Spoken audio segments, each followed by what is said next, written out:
저는 여러분들이 정말 우리 사명 선언문을 매일매일 기도하면서 이런 교회 되게 해달라고 기도했으면 너무 좋겠습니다.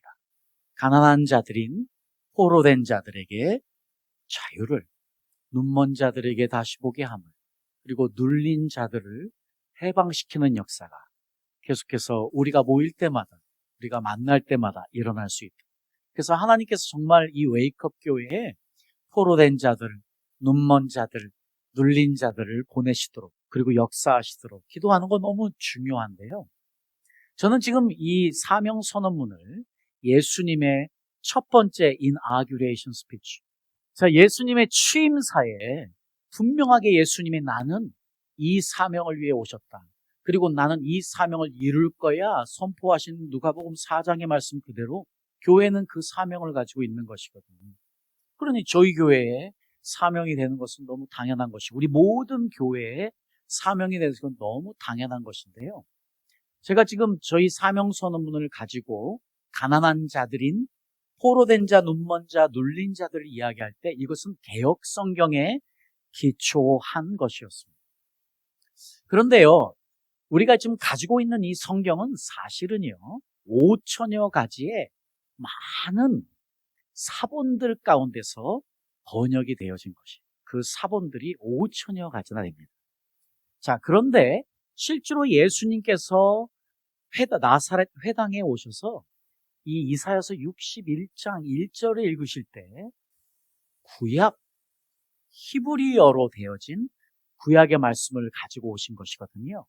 그렇다면 예수님께서 선포하신 것은 정확하게 이 말씀이에요. 자, 우리 굳게 쓰여진 그 말씀을 우리 한번 읽도록 하겠습니다. 시작. 나를 보내사 마음이 상한 자를 고치며 포로된 자에게 자유를, 갇힌 자에게 노임을 전파하며. 자, 원래대로 하면 예수님이요, 이사야서 61장 1절을 읽으셨거든요. 그러니까 지금 무엇이 빠져 있는 것이에요? 마음이 상한 자를 고치며, 이 말씀이 제일 먼저 나오는데 이게 지금 누가복음 4장 18절에 빠져 있어요. 자, 이것은 여러 가지 이유가 있습니다. 실제로 누가는요, 이 말씀을 전할 때 그 당시에 많은 헬라어, 히브리어를 모르는 유대인들을 위해서 적어놓은 성경이었던 셉투아틴크라는 70인역, 이 70인역의 성경을 가져와서 사용했기 때문에 이런 일이 일어났을 거예요. 그런데 예수님께서 원래 말씀하신 선포 말씀에는 무엇이 있느냐? 마음이 상한 자를 고치며. 그래서 실제로는요, 우리 지금 성경에 누가복음에 있는 헬라어의 원문을 보면 그 원문에도 그대로 나와 있어요. 마음이 상한 자를 고치며. 근데 안타깝게도 지금 개역 성경이 이것을 번역할 때에 개역 성경이 번역한 그 사본에 이게 빠져 있어요. 그래서 우리 한국 성경에 이게 빠져 있는 거예요. 지금 NIV 성경에도, 대다수의 많은 영어 성경에도 이게 빠져 있어요. 그런데 킹 제임스 버전, 자, 우리 한국에도요, 킹 제임스 흠정역, 여기에는 그대로 이게 있습니다. 왜냐하면 킹 제임스 버전은 사본이 틀려서 그래요.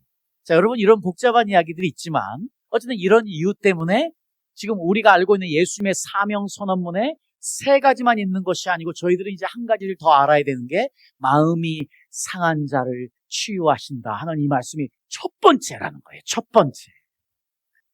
그래서 저희들은 다시 한번 오늘 마음이 상한 자, 이게 예수님의 사역의 가장 중요한 첫 번째 사명이셨다 하는 것을 알면서 이제 저희들이 기도할 때는 포로된 자, 눈먼 자, 눌린 자뿐만이 아니고 마음이 상한 자들을 보내셔서 치유시켜 주십시오 하는 기도를 우리가 꼭 해야만 될 것 같습니다. 그래서 오늘 저는 여러분들과 이 부분을 함께 잠깐 나누려고 해요. 여러분, 언제 마음이 상하시죠? 사실이요, 이 마음이 상한다는 것을 이야기하면 굉장히 많은 이야기들을 할 수 있는데 그냥 우리가 쉽게 생각할게요. 여러분, 언제 마음이 상하세요? 배신당할 때. 그렇죠. 사실은 인간관계에서 가장 우리가 마음이 상해요. 배신을 당하거나 실망하거나 여러 인간관계와 관련해서 나오는 일들이 많이 있습니다. 또 어떤 일이요?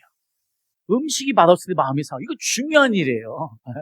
이게 음식 먹는 게 중요한 사람에게는 특별히 음식 우리 집사님이 요즘 음식 실력이 갈수록 좋아지셔서 다행인데요. 어떤 음식점에 가서 내가 정당하게 지불하는 돈을 지불하는데 음식이 맛이 없을 때 굉장히 마음이 상하지요. 맞는 이야기입니다. 또 어떤 일이 있을까요?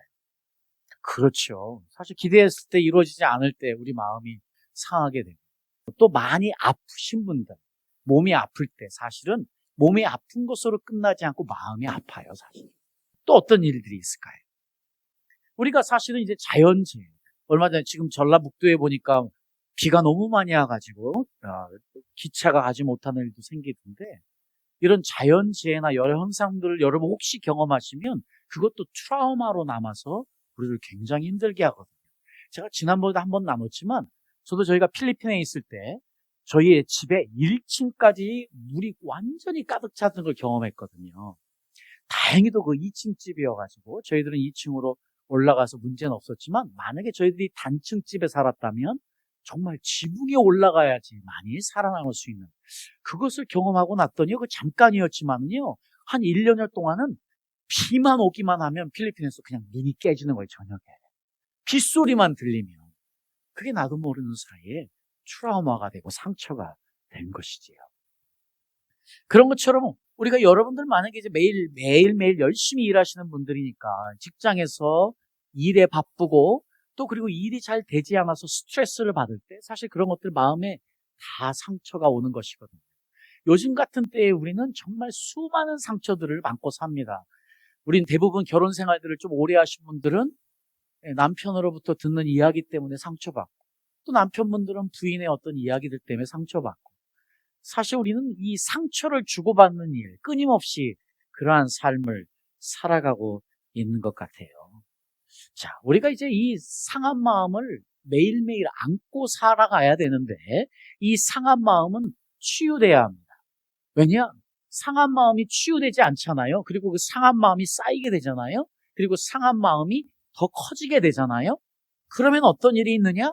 이게 그냥 두 가지만 이야기하면, 첫 번째로는요, 우리의 기질, 우리의 성품에 영향을 주기 시작합니다. 이거 되게 중요한 일이에요. 상한 마음이 그냥 계속 쌓이기 시작하면 기질과 성품, 한마디로 말하면 기질은 무엇이냐? 내가 타고 태어나는 내 인격. 그런데요, 성품이 있어요. 이것은 무엇이냐면, 이 기질이 나중에 내가 살아가는 환경, 내가 살아온 가정의 배경, 내가 만나는 모든 사람들, 한마디로 말하면 아브라함이 경험했던 그 나라가 주는, 그 친척들이 주는, 사람들이 주는, 아버지의 집이 주는 그 영향력들 때문에 만들어진 것이 성품이에요. 그래서 기질은요, 무엇을 물려받았느냐의 문제인데, 성품은 어떤 거냐면 무엇을 만들어가고 있느냐예요. 나는요, 지금 내 성품을 만들어가고 있는 거예요. 어떤 거에 영향을 받아서? 내가 지금 경험하고 있는 내 나라, 내 지역, 사람들, 내 아버지 집, 내가 받아온 교육의 환경, 모든 것을 통틀어서요. 그런데 거기에서 무엇보다도 우리에게 중요한 영향을 끼치는 게 바로 상한 마음이라는 거예요. 이게 우리가 생각하는 것보다 훨씬 더 큰 범위에 있는 것이거든요. 그러니까 우리는 거룩해져야 되는, 에베소 1장에서 교회의 임무, 그리고 교회에 속한 모든 구성원들은 무엇을 경험해야 되느냐? 거룩하고 흠이 없는 우리 아버지와 같은 거룩한 마음을 닮아서 아들들, 휘어스 오브 갓, 아들들이 되어져야 되는데, 상한 마음이 있으면 이거를 방해한다는 거예요. 이거를 막고 있다는 거예요. 그리고 이것보다 중요한 또 다른 한 가지가 있는데 무엇이냐? 상한 마음이 계속해서 치유되지 않으면, 우리 마음속에 있으면 안타깝게도요, 사탄이 틈타요. 그 상한 마음은 사탄에게 무엇을 주느냐? 들어올, 그래서 우리에게 영향을 끼칠 문을 열어놓는 통로가 돼요. 그러니까 어찌하든지 우리 안에 상한 마음이 있게 하는 어떤 통로도 막아야 되고, 그리고 아직 해결되지 않은 상한 마음들이 있다면 그거 주님 앞에 올려드려서 해결해야 되거든요. 그러니까 이게 얼마나 중요했는지 예수님께서 이 땅에 오신 목적을 이야기하실 때 첫 번째로 이야기하신 것이 상한 마음을 치료하시겠다예요. 이것이 우리 인간에게 얼마나 많은 영향력을 끼치는지를 예수님이 아시고 선포하신 것이지요. 자, 그렇습니다. 이 상한 마음이 우리를 병들게 한대요. 그래서 이 상한 마음이 깊어지면 생겨나는 가장 큰 사탄의 역사 중에 하나가 자살을 하게 하는 것이거든요. 또 안타깝게도 우리는 어떤 나라에 살고 있지요? 자살률 세계 1위예요. 세상에나. 2017년에 한국의 자살률이 10만 명당 30명이 넘었어요. 그래서 그때 1위를 이미 찍었거든요. 그런데 감사하게도 그 이후에 조금 줄어들기 시작했는데 그러다가 다시 이게 픽업을 하기 시작해서 2023년에 몇 명이 되었느냐? 10만 명당 매해 27.3명이 자살하고 있어서 여전히 세계 1위예요, 한국은. 자, 이 이야기는요, 사실은 교회의 문제이기도 하고 우리의 문제. 왜냐하면 우리 교회가 이 상한 마음이 있는 자들을 온전히 교회 안으로 끌어들이지 못하고 그들에게 평안을 전하지 못하고 그들의 상처를 어루만지 못하고 우리가 그런 영적인 영향력을 전달하지 못하기 때문에 일어나는 문제이잖아요. 그래서 사실은 이제 우리는 교회가 회개하고 우리 교회가 앞으로 해야 될 일에 대해서 명심하고 기도해야 되는 일인데, 여러분, 우리는 작은 교회이지만 우리가 할 수 있는 일이 너무 제한되어 있지만 우리가 이 인원을 가지고 이 작은 교회에서 무엇을 할 수 있을지 우리가 그렇게 생각할 수도 있지만 아니에요. 우리가 정말로 기도하면 우리 17명 되는 우리 이 인원이 정말 한 마음으로 기도하면서 우리에게 이런 교회 되게 해주십시오. 마음이 상한 자들이 와서 치료받는 역사가 있는 교회 되게 해주십시오. 그렇게 기도하면서 우리 교회를 만들어 나갈 때 하나님은 죽으려고 결심한 사람들을 보내셔서 회복시키는 역사가 있을 줄 믿습니다. 우리가 전도하러 나갈 때 그런 사람들이 찾아오게 되어 있습니다. 그래서 살리는 역사가 있게 되는 거예요. 너무 감사하게도 우리 청년들이 다시 힘을 내어서 이제 마음이 상한 자를 치유케 되는 역사가 우리 전도 나갈 때마다 하나님이 그런 사람들을 보내셔서 치유하시고 살리시는 생명 역사가 있었으면 너무 좋겠습니다. 이 일을 위해서 우리가 함께 기도하고 이 일을 위해서 우리가 함께 나가서 하나님의 도구 됩시다. 하나님의 도구로 사용됩시다. 자, 그래서요, 우리가 마음이 상했을 때 하나님께서 특별히 한 사람에게 주어진 특별한 은혜가 있었어요. 예수님과 베드로, 이 두 사람을 언급 안 하지 않을 수가 없어요. 여러분, 지금 저희는요, 베드로의 한 사건을 통해서 마음이 상한 두 분을 만나게 됩니다. 자, 누가 마음이 상했을까요? 여러분 잘 아시다시피요, 우리 마태복음 26장에 보면 어떤 일이 있느냐? 지금 베드로가요, 대답하여 가로되 다 주를 버릴지라도 나는 언제든지 버리지 않겠나이다. 지금요, 마태복음 26장에 지금 어떤 일이냐면 예수님이 지금 우리를 위해서 십자가에서 못 박히실 날이 얼마 남지 않았을 때에, 그때에 지금 베드로에게 미리 경고를 하시는 겁니다. 자, 그랬더니요, 베드로가 다 주를 버릴지라도 나는 언제든지 주님을 버리지 않겠나이다 하고 장담을 합니다. 35절에 보니까요, 내가 주와 함께 죽을지언정 내가 죽기까지 주님과 함께 하겠습니다. 나는 절대 내 인생에서 주님을 버릴 날이 없습니다 하고 지금 자신 있게 주님 앞에서 장담하고 있는 베드로를 보거든요. 자, 그런데 우리가 너무 잘 압니다. 이 일이 있고 나서요, 바로 어떤 일이 있느냐? 우리가 마태복음 26장에 보면은요, 지금 베드로가 예수님께서 대제사장의 군사들에게 이끌려서 신문을 받고 있을 때 무슨 일이 있을지 궁금해서 지금 대제사장의 뜰에까지 찾아옵니다. 자, 그래서 이제 밖에 뜰에 불을 쬐고 있었는데 그때 어떤 일이 있었냐면 그때의 여자 종 하나가 베드로를 알아봅니다. 너 저 예수랑 함께 있던 자 아니야? 자, 그랬더니요, 70절에 보니까요, 이때는 그냥 간단하게 부인을 합니다. 베드로가 모든 사람 앞에서 부인하여 가로되 나는 내 말하는 것이 무엇인지 알지 못하겠노라. 그냥 부인만 합니다. 그런데 얼마 있다가 또 다른 여종이 너 저 예수라는 자와 함께 있었잖아. 자, 그랬더니 베드로가 72절에요, 다시 한번 이번에는 맹세하며 부인합니다. 나는 저자를 절대 몰라. 나는 저 사람을 절대 몰라 하고 또 부인을 합니다. 자, 그랬더니요, 이번에는요, 이 주위에 있던 사람들이 베드로의 그 음성을 듣고 즉각적으로 또 반응합니다. 야, 당신, 내가 그 예수와 함께 있던 사람 중에서 너의 말하는 것을 들었는데 너 지금 말하는 틀을 보니 너 예수와 함께 있던 자네. 이렇게 이야기했더니 베드로가 그 다음에는요, 74절에 뭐라고 그럽니까? 저가 저주하며 맹세하여 가로되 내가 그 사람을 알지 못하노라. 지금 베드로가 예수님을 3번 부인했는데 지금 강도가 갈수록 세집니다. 나중에는요, 처음에는 그냥 부인합니다. 그 다음에는 맹세하며 부인합니다.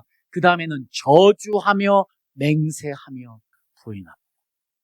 이렇게 스토리는 끝이 납니다. 근데 여러분 잘 아시다시피요, 예수님이 이제는 부활하셨죠. 죽음에서 부활하시고 나서 제자들을 찾아가십니다. 자, 그런데 놀라운 사실, 우리가 요한복음을 볼 때요, 실제로 요한복음은 20장에서 끝나야 돼요. 실제로 20장이 피날레예요. 여러분 이 요한복음을 읽어보십시오. 실제로 어감이나 느낌은 20장에 끝나야 되는데 21장이 마치 껴져 있는 것처럼 집어넣어 있어요. 21장이 지금 무슨 이야기냐? 바로 21장이 이 베드로를 회복시키시는 예수. 여러분, 베드로요, 실제로 예수님을 상처 준 엄청난 죄를 지었잖아요. 실제로 예수님은 완벽하게 배신을 당한 거예요. 그 어느 누구보다 예수님을 사랑한다고 고백하면서 그 모든 제자들 앞에서 가장 먼저 사랑을 표현하고 가장 예수님 가까이 있었던 그 베드로. 그 다른 사람들은 다 배반할지라도 그 베드로만은 자기만은 죽기까지 따르겠다고 이야기한 그 베드로가 배신했지 않습니까? 그렇다면 여기에서 가장 큰 상처를 받을 사람은 예수님이실 것이죠. 예수님이 지금 가장 큰 상처를 받아야 되거든요. 근데 그 상처 받았어야 할 예수님이 지금 상처를 준 베드로를 찾아옵니다. 여러분, 상처는요, 받는 사람만이 받는 게 아닙니다. 주는 사람도 받습니다. 지금 베드로는요, 상처를 준 사람이지만 예수님을 부인함으로 인해서 온 그 좌절감, 그 예수님을 부인함으로 온 자책. 지금 베드로는요, 가장 낮은 자존감을 가지고 있던 때였습니다.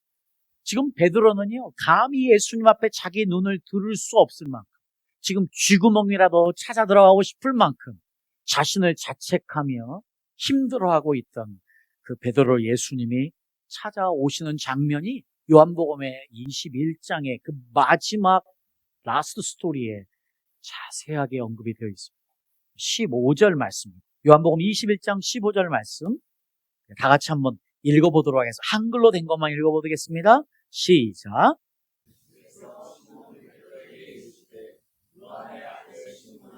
주여 모든 것을 아시오매 내가 주를 사랑하는 줄을 주께서 아시나이다. 예수께서 가라사대 내 양을 먹이라. 우리 이 말씀 너무 잘 알지요. 예수님께서 지금 3번 베드로에게 물으십니다. 지금 예수님은 베드로를 치유하시기 위해서 오셨습니다.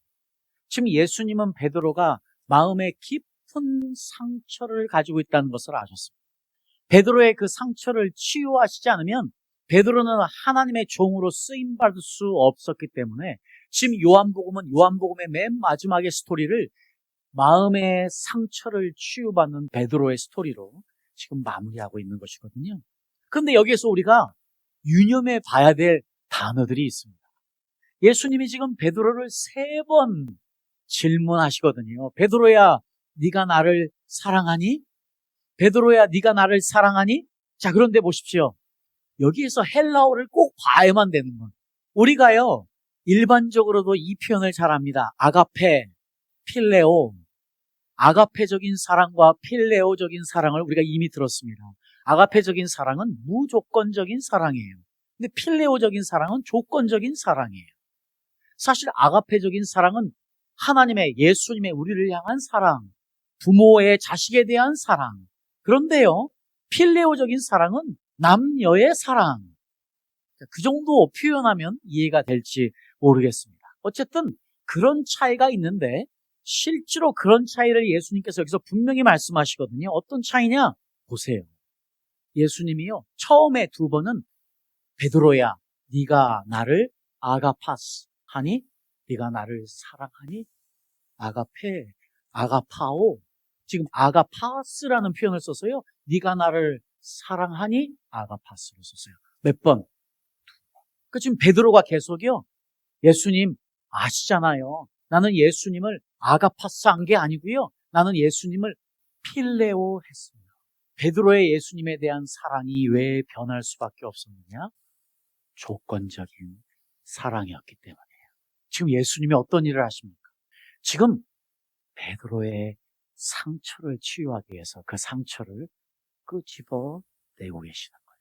그런데 놀라운 사실은요, 예수님이 지금 세 번째 물으실 때는요, 네가 나를 아가파스 하니? 이렇게 질문하지 않으세요. 지금 세 번째 질문에 뭐라고 대답하시죠? 네가 나를 필레오 하니? 예수님은 아세요. 예수님은 우리가 누군 줄 아세요. 예수님이 지금 베드로를 책망하시려고 오신 것이 아니에요. 지금 예수님이 베드로를 치료하시게 오신 것이에요. 그래서 예수님이 지금 베드로에게 네가 나를 아가파스 해야 됐지만 너의 사랑이 필레오적이야. 너의 사랑은 조건적이야. 그러나 나는 그것을 인정해. 여전히 네가 그 단계에 가기 위해서는 여전히 너는 성령이 필요해. 너는 영적 성숙이 필요해. 너는 너의 상처를 치유받는 것이 필요해. 그래야 너는 드디어 그때 나를 아갑할 수 있어. 그래서 내가 세 번째 너에게 묻는다. 네가 나를 필레오 하니?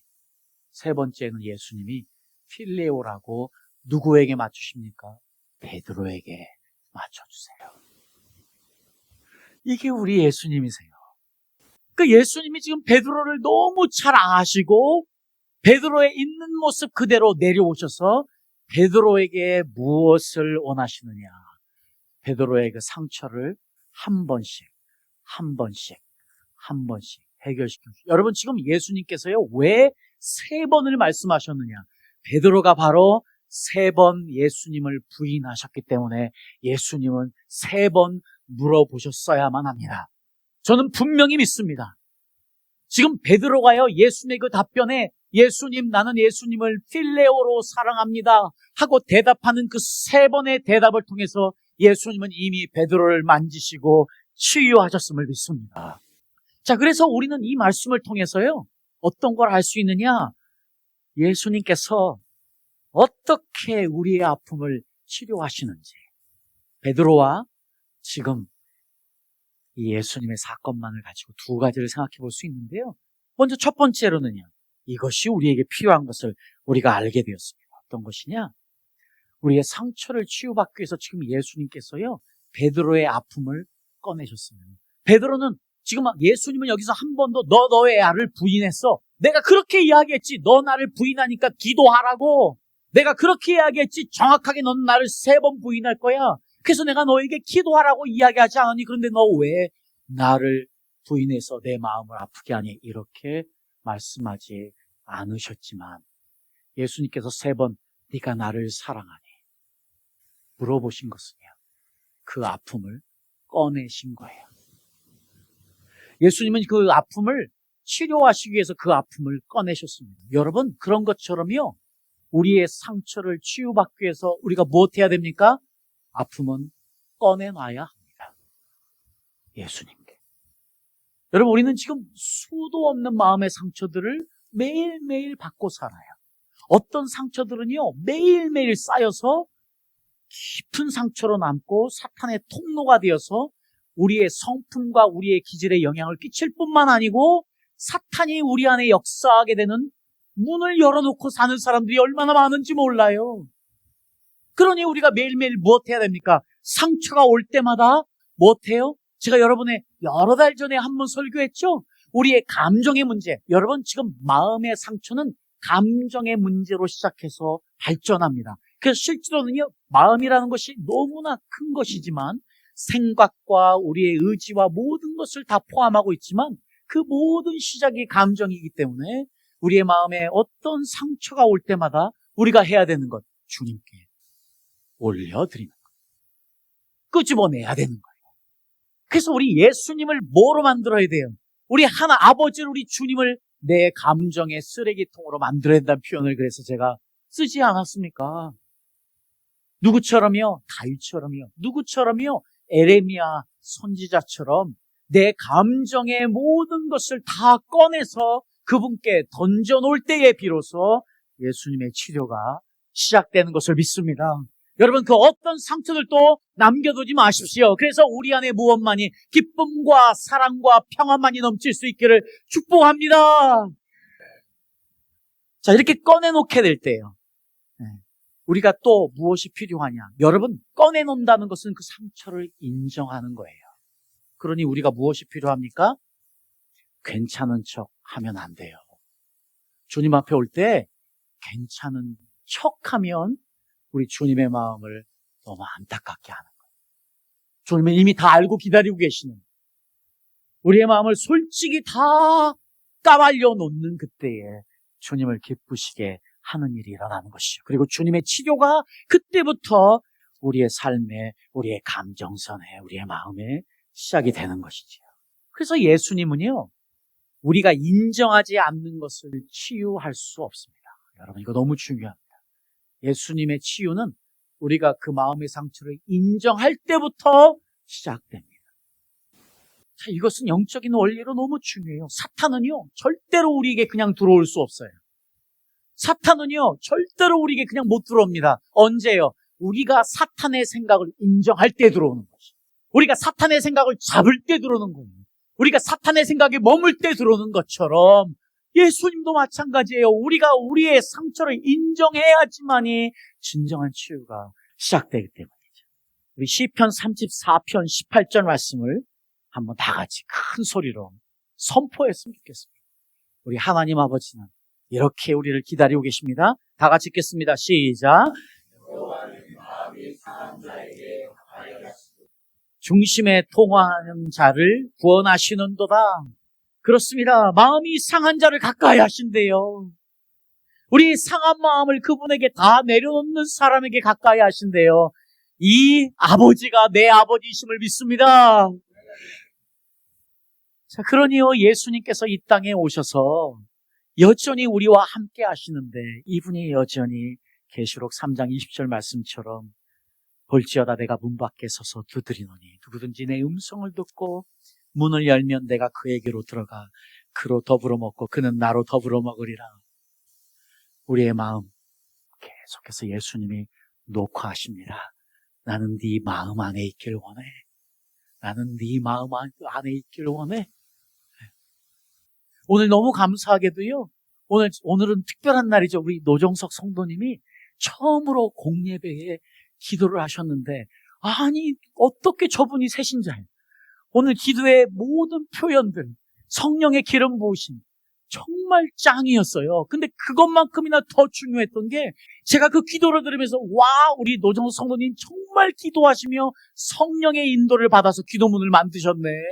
오늘 내가 지금 설교해야 되는 중요한 거 볼지어다 내가 문 밖에 서서 두드리노니 누구든지 마음을 열면, 이 말씀을 선포하셨잖아요, 기독교. 자, 그래서요, 일본의 한 기업에서요, 기발한 사업 아이디어를 가지고 성공한 기업이 하나 있는데, 이게 일본과 미국의 기업에 생겼는데 어떤 기업인 줄 아세요? 어떤 기업이었느냐? 욕을 들어준다는 메시지를 던진 기업이었어요. 자, 그 기업은요, 전화를 해가지고 그날 내가 상사로부터 받았던 스트레스가 있으면 상사 욕을 얼마든지 할 수 있도록 들어주는 이런 회사를 만들었는데 돈을 많이 벌고 있대요, 여전히. 여러분, 지금 세상 사람들도 누군가에게 토로하기를, 누군가에게 토설어내기를 원하고, 그걸 통해서 위로를 받기 때문에 이런 일도 생기고 이런 비즈니스가 생기는 것 아닙니까?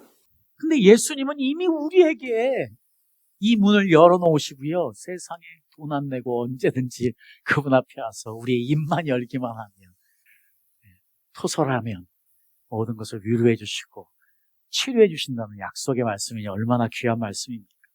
자, 두 번째로요, 우리가 이 베드로 통해서 무엇을 할 수 있느냐? 상처의 치유를 경험하기 위해서는 우리의 자존감이 회복돼야 돼요. 지금 예수님이요, 자존감이 낮아질 대로 낮아진 베드로를 찾아오셨어요. 지금 베드로는 감히 예수님 앞에 머리 들 수 없는 지금 처참한 참담한 마음을 안고 지금 있던 사람이었거든요.